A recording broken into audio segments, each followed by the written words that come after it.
Good morning and a very, very happy morning. We are reading Practicing the Power of Now written by Eckhart Tolle. और हम practice कर रहे हैं, meditations कर रहे हैं ताकि हम सीखें हमारे जीवन को मोमेंट टू मोमेंट जीना, नाउ में जीना और अपनी ये जो पेन बॉडी है उसको डिसॉल्व करना, रिलेशनशिप को स्पिरिचुअलिटी में लेना, so that every day becomes a उत्तम डे. एंड यू नो, पूरी जिंदगी तो उत्तम एक बार में नहीं हो सकती, परफेक्ट नहीं हो सकती, बट एक दिन को हम प्रैक्टिस कर सकते हैं परफेक्ट बनाने के लिए. Then the other day and then the other day, so life becomes perfect. तो पेज नंबर 86 पे एकार्ट हमें एक और एक्सरसाइज सिखा रहे हैं ताकि हम उससे अपनी पेन बॉडी को डिसॉल्व कर सकें. And what is he saying? Observe the resistance with in your self. कि आप अपने अंदर होने वाली जो ये रेजिस्टेंस है, जो विरोध है, विद्रोह है, घर्षण है, इसे ऑब्जर्व करें और देखें कि आपको ना अपने दुख से, अपने दर्द से, अपने सौरों से कितनी अटैचमेंट है, कितना प्लेजर लेते हैं आप ना खुश होने में. आपको लग रहा है मैं मजाक कर रही हूँ? जरा अलर्ट हो, जरा चेतन हो और देखिए और ऑब्जर्व करें कितना मज़ा आता है आपको अपनी मजबूरियों के बारे में बात करने के लिए. अरे यार, ये हो गया, वो हो गया, मेरी तबीयत ऐसी थी, वो हो गया, फिर मेरे पार्टनर ने ये कर दिया, उसने वो कर दिया, मुझे ये दुख पहुंचाया, मुझे ये दुख हो गया, मेरी हेल्थ को. You just enjoy it. The moment you start observing this compulsion to talk about it, ये जो कंपल्शन है, जो कि आप उसके बारे में सोचते हैं, तो ना ये जो अंदर की जितनी रेजिस्टेंस है, विद्रोह है ना, ये कम होने लग जाएगा और आप इसके प्रति चैतन्य होते चले जाएंगे. जब आप इस लेवल पे आ जाओगे ना कि now you are conscious how much you love your pain body, कितना एंटेगनी बनने में मज़ा आता है. और मैं तो विमेन के केस में बोलती हूँ मीना कुमारी बनने में मज़ा आता है. दुख ही दुख है. Oh, the moment you are present of this, now आप विलिंगली, वॉलेंटरली, कॉन्शियसली अपनी अटेंशन को, अपनी सचेतना को अपनी पेन बॉडी पे लेके जा सकते हैं. आप वहाँ लेके जाएं और इस समय आप बिल्कुल प्रेजेंट रहें, सचेत रहें, एक विटनेस की तरह, एक साक्षी की तरह, और देखें कि मेरी पेन बॉडी मुझसे कैसे बिहेव करा रही है. जैसे ही हम ये शुरू करेंगे उसी समय आप इनिशिएट कर देंगे, शुरुआत हो जाएगी इस पेन बॉडी के ट्रांसम्यूटेशन की, इसके ख़त्म होने की. और ये काम आपके अलावा कोई नहीं कर सकता है, because this is your pain body, this is only you can do it. हाँ, लेकिन अगर आप भाग्यशाली हैं, जैसे कि मैं हूँ, मेरी ज़िंदगी में बुद्धा है, विनीत है मेरे कोच, मेरे गाइड, मेरे गुरु, मेरे सखा. अगर ऐसा कोई आपकी ज़िंदगी में मिलता है जो कि इंटेंसली कॉन्शियस होता है और आप उसके साथ होते हैं और आप उन्हें ज्वाइन करते हैं उनकी प्रेजेंस ऑफ स्टेट, उनकी उस अवस्था में, उसके इस मोमेंट ऑफ नाउ में, सो आपको हेल्प मिलती है to accelerate these things, to accelerate this transmutation. क्योंकि जो आपके साथ हैं उन्हें ऑलरेडी इस चीज़ की कॉन्शियसनेस है, सचेतना है, ध्यान है. They can help you in moving ahead faster. इस तरह से आप अपनी खुद की रोशनी के अंदर जल्दी से स्ट्रॉन्ग होते चले जाएंगे. कैसे? एक लकड़ी का अगर हम लॉग लें जो उसने अभी जलना शुरू किया है और एक और लकड़ी उसके अगर बगल में रखते हैं, तो क्या होता है कि वो दूसरी लकड़ी भी जलने लग जाती है. और फिर अगर आप उसे अलग करें तो आप ये देखते हैं, या इकट्ठे करें ना उसको, तो पहला लॉग भी बहुत ज़्यादा इंटेंसिटी से जलता है और दूसरा भी. क्यों? आग तो दोनों में सेम है. ऐसी फायर बनने के लिए कि जहाँ पे आप अपनी रोशनी से दूसरे को रोशन कर दें, अपनी अग्नि से दूसरे को अग्नि दे सकें, ये सिर्फ एक स्पिरिचुअल टीचर ही कर सकता है. ये एक सिर्फ ऐसा टीचर ही कर सकता है आध्यात्मिक, जिसकी ज़िंदगी में ये फंक्शन है, जिसकी ज़िंदगी में खुद में ये रोशनी है, जिसकी ज़िंदगी में खुद में ये फायर है.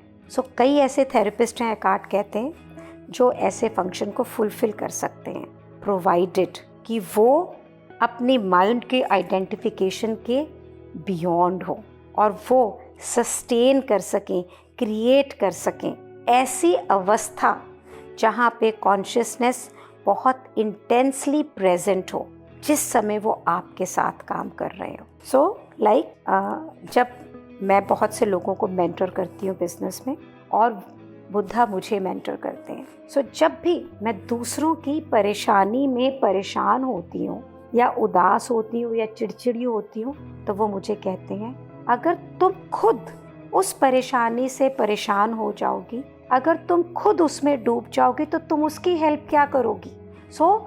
और कई बार जब मैं अपना रोना गाना कर रही होती हूँ और वो मुस्कुरा रहे होते हैं, तो मुझे लगता है बहुत रूड है, बट इन फैक्ट वो उस समय मेरी परेशानी के साथ परेशान ना होके अपनी रोशनी से मुझे रोशन कर रहे होते हैं, अपनी फायर से मुझे फायर दे रहे होते हैं। सो अगर आपकी ज़िंदगी में भी कोई ऐसा टीचर, कोई ऐसा बंदा मिलता है who doesn't get influenced by your state of pain body and can create with you a conscious effort, तो आप अपनी पेन बॉडी को जल्दी ट्रांसम्यूट कर सकते हैं। सो पहली चीज़ आपको याद क्या रखनी है?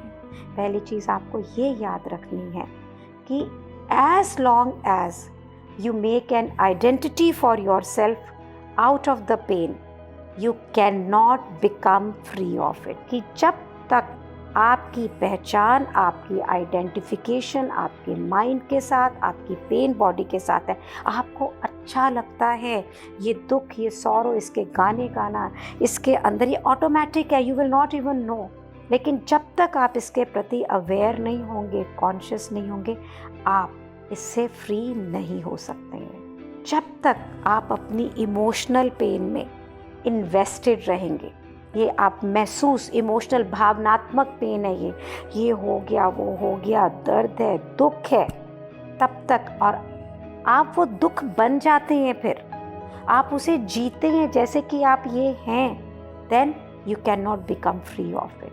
आप अनकॉन्शियसली, आपको पता नहीं है, आप इसे रेजिस्ट करते हैं, विरोध करते हैं, घर्षण होता है, और आप हर वो अटेम्प्ट जो आप अपनी पेन को हील करने में लगाते हैं, उसे साबोटाज कर देते हैं, बिल्कुल ख़त्म कर देते हैं। सो मैं भी इस स्टेज में आती हूँ, अभी मैं इतनी एनलाइटेंड नहीं हूँ कि मुझे नहीं पता लगे, but I am lucky to have, भाग्यशाली हूँ कि मेरे गुरु मेरे साथ है, बुद्धा मेरे साथ है, and he will tell me, जब मैं ज़्यादा बोलूँगी, हाँ तुम सारी भड़ास मेरे ऊपर ही निकाल लो, हाँ आने दो, जो है आने दो, I am the reason out there, and then he will tell me, Shalini, there is nobody out there, it is only you। Means जो भी मेरे घर्षण का कारण है, जो भी मेरे विरोध का कारण है, जो भी मेरे नाराज़गी का कारण है, वो मेरे बाहर नहीं, मेरे अंदर है। सो वो पेन बॉडी जो मेरी नाराज़गी, जो मेरा घर्षण, जो मेरा विद्रोह, जो भी क्रिएट कर रही है, I have to understand it। The moment he tells me, Shalini, there is nobody out there, it's you, आने दो, मुझे उस वक्त पता लग जाता है कि he is asking me to watch where am I going, and then at that time, you know, it's so beautiful. I can, no words can explain this experience when your guru guides you smilingly, strongly, yet विनम्रता।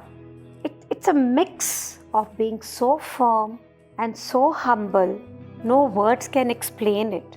You feel so loved, you feel so cared, still you feel a pressure of doing the right thing। और जहाँ पे कि कोई pressure ही नहीं है, उसके बाद में भी आप एक सही दिशा को ले लेते हो। तो एकार्ट कहते हैं ऐसा होता क्यों है कि आप खुद अपनी अटेम्प्ट्स को साबोटाज करते हैं, आप खुद अनकॉन्शियसली इसे रेजिस्ट करते हैं, आप खुद इसमें से निकलना नहीं चाहते हैं। ये बहुत सिंपल है, क्योंकि आप अपने आप को इंटैक्ट रखना चाहते हैं, पूर्ण रखना चाहते हैं। तो आप कहेंगे क्या मैं इसके साथ पूर्ण रहूँगा? हाँ, क्योंकि ये पेन आपके जीवन का इतना एसेंशियल पार्ट बन चुका है कि आपको ये मालूम ही नहीं है कि ये मैं नहीं हूँ। सो ये एक अनकॉन्शियस प्रोसेस है कि ये पेन आपका हिस्सा है, and the only way to move out of it is to overcome and to make it conscious, कि आप इसके प्रति चेतन हो। There is no other way. और चेतन कैसे होंगे? टू ऑब्जर्व योर सेल्फ, कि मेरी इस पेन से कैसे अटैचमेंट है। बी अलर्ट, और देखें कि मुझे मेरे दुख के बारे में, क्रोध के बारे में, गुस्से के बारे में कैसे बात करना अच्छा लगता है। और I will wish you that you get somebody in your life with whose light your life get lighted, with whose fire your life get fire. Thank you so much. My heartiest gratitude to my Guru, the universe, for giving me a Guru, and to you for creating the space where these words are being read. Thank you so much for being in my life. Thank you so much.